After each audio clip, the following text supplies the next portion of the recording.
Corn, wheat, barley, sugar beets, no matter what season of harvest it is, there are some things that farmers need to know before they head out to the fields, and of course some things that us non-farmers need to know as well. The Valley Today's Christy Larson joins us live from Butler Machinery with more on how all of us can really stay safe. Good morning, Kyle and Lisa.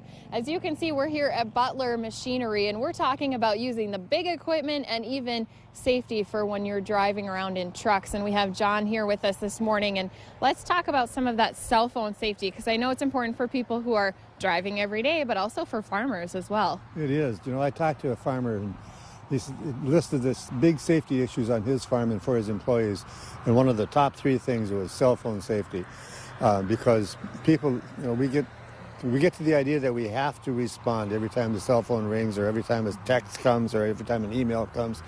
And most of the things we don't have to respond to. In fact, everything can wait. So the first message, the most important message, is don't use the cell phone when you're operating equipment. Operating trucks, where you're operating tractors and combines, those things can wait.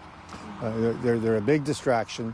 I think that when you think in terms of other distractions when you're operating equipment, whether you lose something, you're trying to find something on the floor, or whether you're eating or drinking, or whether you're talking to another person in an intense conversation, all those things are distractions, but the cell phone is probably a bigger distraction than anything else. Yeah, and I know too that it goes for drivers who are on the roads, and when you're following some of those beat trucks and things, the wind can sometimes push those trucks, so even as a driver who's not a farmer, we need to be aware of them on the road as well. And it's easy, it's easy to think, well, this is just going to take a split second, but that's enough time to really cause an accident, and right. It's really too important. Right. Our lives are too important. Yeah, our lives are too important. That is the right way to put it. And Kyle and Lisa, again, we're going to be talking more about farm safety, including how to stay safe around grain bins and how to look at if you're having too much stress in your life. So a lot more coming up on the Valley today. All right, Christy Larson reporting live for us. Thanks, Christy.